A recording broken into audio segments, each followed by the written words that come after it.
Hello friends, welcome to growing knowledge YouTube channel.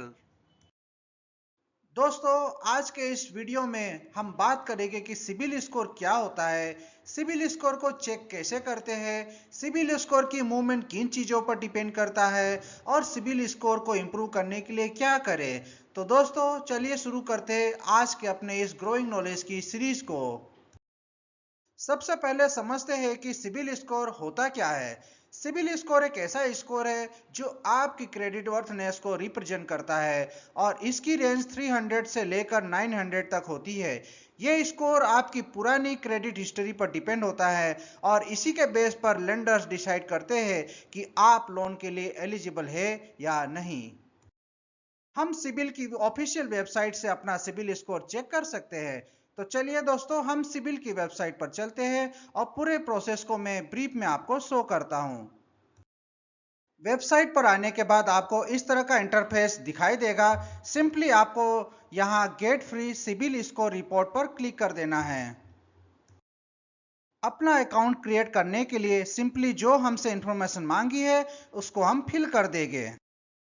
Details fill up करने के बाद हम यहाँ पे एक्सेप्ट एंड कंटिन्यू पर क्लिक करेंगे। इसके बाद ये हमसे ओटीपी यहाँ पे मांगेगा, तो सिंपली हम ओटीपी को एंटर करके कंटिन्यू पर क्लिक कर देंगे। हमारा यहाँ सक्सेसफुली अकाउंट क्रिएट हो चुका है, तो हमें यहाँ पर गो टू डैशबोर्ड पर क्लिक करना है। डैशबोर्ड पर जाते ही कुछ इस तरह का इंटरफेस हमें यहाँ पर देखने को मिलेगा। हमारा जो सिबिल स्कोर है वो यहाँ पर शो कर दिया जाएगा। इस सिबिल रिपोर्ट को डाउनलोड करने के लिए ऊपर प्रिंट रिपोर्ट के ऑप्शन पर आपको क्लिक करना है और इस तरह से आपकी जो क्रेडिट रिपोर्ट है वो डाउनलोड हो जाएगी। इस क्रेडिट रिपोर्ट में आपकी अलग अलग तरह की डिटेल्स रहेगी, जैसे कि जो भी आपके नाम पर लोन वगैरह है उसकी डिटेल्स, अगर आपकी ईएमआई कोई डिफॉल्ट हुई है उसकी डिटेल्स, आपके सिबिल स्कोर पे जितनी भी इंक्वायरीज हुई है उसकी भी इंफॉर्मेशन आपको यहाँ पर मिल जाएगी। अब दोस्तों, यह जो सिबिल स्कोर है वो डिसाइड कैसे होता है।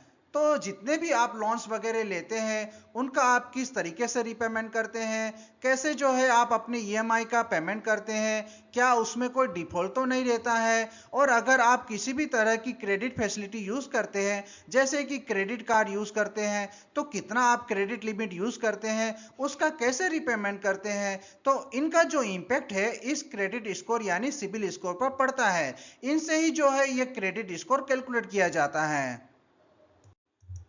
अब आपके मन में यह क्वेश्चन आ रहा होगा कि अगर किसी ने कभी लोन लिया ही ना हो और ना ही वह कभी क्रेडिट कार्ड यूज करता है, मतलब आज तक उसकी कोई क्रेडिट हिस्ट्री रही ना हो, तो दोस्तों अगर आपकी कोई भी क्रेडिट हिस्ट्री यहाँ पर नहीं रही है तो आपका सिबिल स्कोर यहाँ पर आएगा -1, और अगर आपकी लास्ट 6 मंथ से कम की क्रेडिट हिस्ट्री है तो भी आपका जो सिबिल स्कोर है वो रहेगा 0।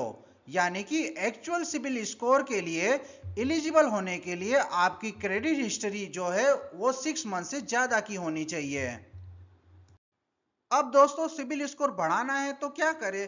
तो इसके लिए हमें कुछ बातों को ध्यान में रखना पड़ेगा, जैसे कि लोन की ईएमआई हो या क्रेडिट कार्ड के बिल्स हो उसको आप टाइमली पेमेंट करें, और अगर एक भी पेमेंट लेट होता है तो आपका स्कोर नेगेटिवली इम्पेक्ट हो सकता है। आप अपने बैंक में ऑटोमेटिक पेमेंट का फीचर्स यूज कर सकते हैं या पर्सनल रिमाइंडर सेट कर सकते हैं ताकि आप हमेशा टाइम पर पे कर पाए।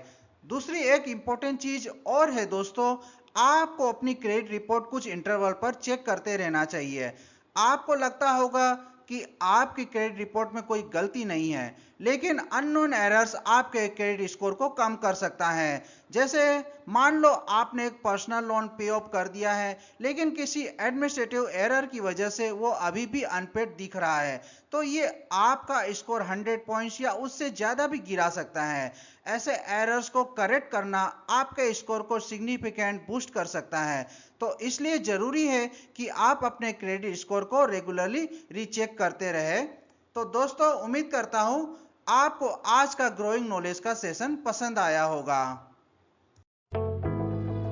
तो दोस्तों, अगर आपको मेरा यह वीडियो पसंद आया हो तो प्लीज़ लाइक, शेयर और कमेंट जरूर करें, और आप चाहते हैं कि ऐसे ही नॉलेजेबल वीडियो आप तक पहुंचती रहे तो प्लीज इस चैनल को सब्सक्राइब करें और साथ ही नोटिफिकेशन वाले बेल आइकन को प्रेस करना ना भूलें। तो दोस्तों मिलते हैं अगले वीडियो में, तब तक के लिए बाय बाय।